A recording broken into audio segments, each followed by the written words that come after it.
Hello and welcome. You're watching Tech24 on France 24. I'm James Creedon. Coming up on this week's show, 80,000 visitors, 8,000 startups and some of the biggest names on the tech scene.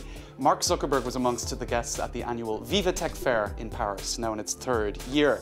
And Emmanuel Macron, a big supporter of the startup sector, addressed crowds reminding innovators and entrepreneurs of their responsibilities. We'll bring you a range of reports from France's premier tech rendezvous. Now, a central feature of this year's edition of Viva Tech is the number of African startups in attendance.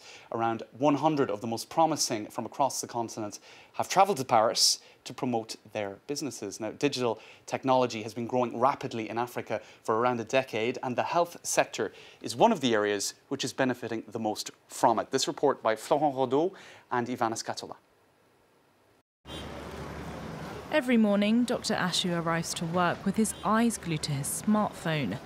He works at the headquarters for Gifted Mum, an ambitious startup that wants to make access to healthcare in Africa easier by giving free health advice to pregnant women and young mums. The blue means the doctor has already responded to the questions, and he's currently answering the other ones. Launched in 2015, Gifted Mum now has 12 full-time employees. Here, doctors are available 7 days a week. The idea is to remind women about their hospital appointments, their babies' vaccinations or prenatal meetings. Mums can ask their questions by text message free of charge, and there's always a doctor here to answer them. The app already has 130,000 users, and by this time next year it hopes to have up to 700,000. But the startup has come to realise that in order to reach their goals, they'll have to go international. A few days later, we meet up with Alain Natef, co-founder of Gifted Mum, at the Viva Tech exhibition in Paris. For him, the event presents a unique opportunity to make some business deals outside of Africa. First, we want to work with other startups to see what they're doing in the tech industry and the problems they're solving. Secondly, we want to see how we can obtain commercial contracts, not only with Sanofi, but also with other businesses and multinationals here. This year, there are 6 stands at Viva Tech reserved specifically for African startups, as a result of partnerships established with big French companies. The objective is to give them the maximum of visibility toward investors, toward other companies, and then in the future to support their development by funding them for the proof of concept and providing them the expertise we have gained over the years so that actually they can ramp up their business model even faster than if they would do it alone. According to a recent study, funds raised by African startups have increased almost 9-fold since 2012. In 2016, the overall amount they'd raised stood at $366 million. Now, well, it's a week when Paris is flooded with big names in tech and when the major themes and frontiers in the sector are debated, from artificial intelligence to data protection to the blockchain revolution. And we're joined now on set by Joe Lubin. Joe, you're the founder of Ethereum and the startup studio Consensus. Tell us a little bit about Ethereum and the role it might play or is playing in the blockchain revolution. So Ethereum is a platform that essentially brings any sort of application to blockchain. Bitcoin is one application. Ethereum enables software developers to build anything they want on a decentralized application platform. So this is part of the decentralization of the web generally. And could you explain that and how? Yeah, absolutely. So Ethereum automates trust. It enables collaborative infrastructure. So Ethereum is one of the core elements of what we're calling the decentralized web, Web 3.0, where instead of companies and governments building siloed walled garden infrastructure, the foundational atomic unit of IT, of computing, will be sectors, industries, value chains like supply chains that collaborate in a trustworthy way with one another. So you can reach out across the world and transact with somebody you don't know. You can work companies that you compete with normally and collaborate with them in a trustworthy framework. So people kind of say there's an app for everything. Now it's almost like there's a blockchain for everything. It's best known, I guess, for cryptocurrency, Bitcoin, all of that. You're working on like dozens of projects related to blockchain, adapted to different areas. Tell us about one or a couple that are particularly exciting for you that could really make a difference. So the Ethereum platform can be a blockchain that handles many kinds of different applications, and it can enable interoperation and synergies amongst those different applications. So we're building systems in the advertising technology space. We're building identity. We're building bounty systems to incentivize people to do different kinds of work.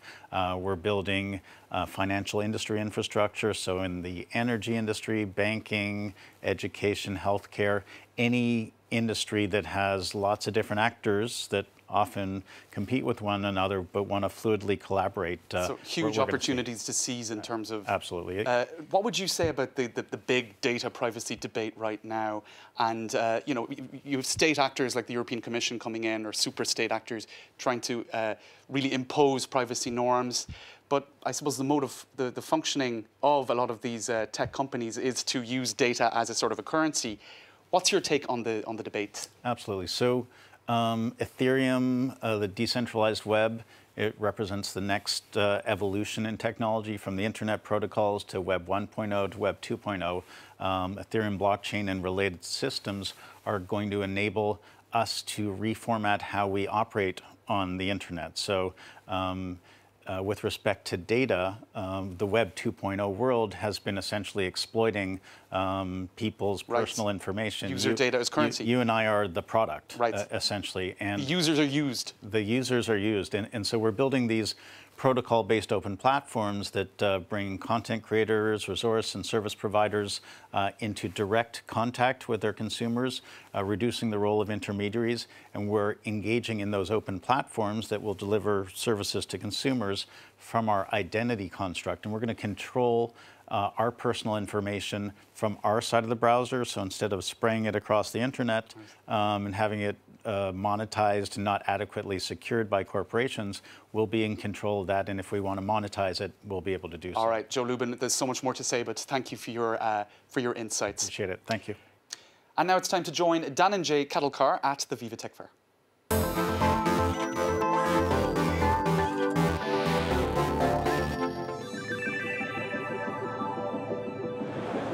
Behind me is a new concept that truly epitomizes the future of urban mobility, called Pop-Up Next. It is a project created by Airbus, Audi, and Ital Design. As you can see, there are three parts to it. First is the air module, which consists of a drone. Then there's this carbon fiber capsule, which has 2 seats inside. And there's the ground module. Now, depending on traffic, route, and pricing, the pop-up application will suggest which of the 2 modes or a combination of both can be taken. Now, before I go inside, I am now joined by Luca Buono of Ital Design. Nice to meet you. Nice to meet you. Welcome. Luca, when will this system be launched?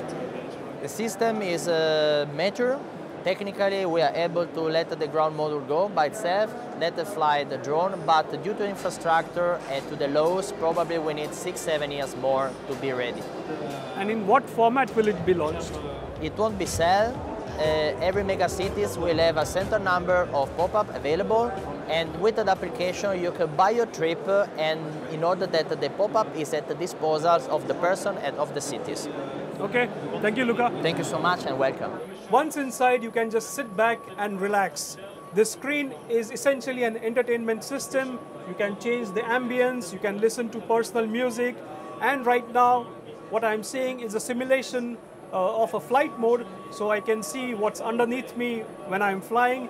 There are points of interest you can choose, and with a single click, I get the relevant information. So here it's the Tower Bridge. This is truly a remarkable system, and let's move on to the next test.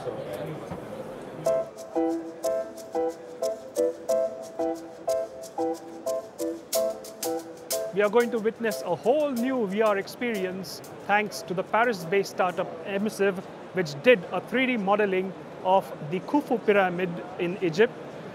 For more on this, I'm now joined by Leo of Immersive. Leo, from what I understand, this is a unique VR experience, first of all, because unlike other VR experiences, which are normally restricted to one individual, here around 20 people can experience the same thing. And secondly, there's also a spatial element to it, in a sense that right now we are standing in an area of around 80 square meters. There are 28 sensors around us that capture our movements. Can you tell us how did it come into being? The Scan Pyramid mission started a few years ago and is led by the HIP Institute with the support of the Foundation Dassault Systèmes.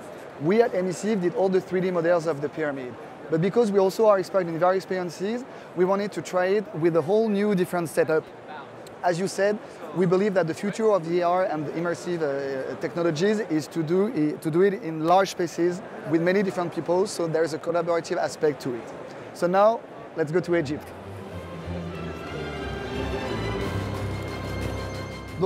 Okay, so here we're in a lobby.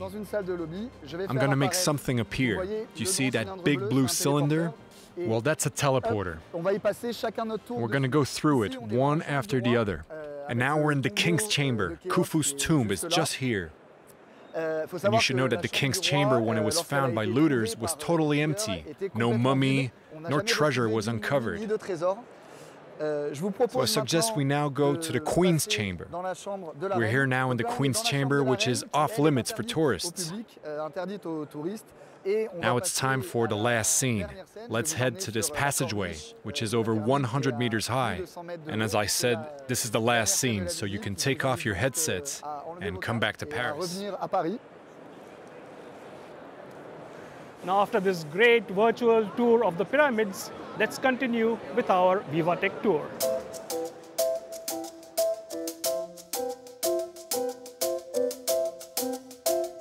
We are reaching the end of the Viva Tech special. Before we finish the show, I would like to introduce you to Alice, which is a humanoid made by Cyberdroid, which can converse, which can walk, which can also navigate obstacles and even grab small objects. I'll leave the final words to Alice. Thank you, Dhananjay. That's all for Viva Tech 2018. See you next week for another episode of Tech 24.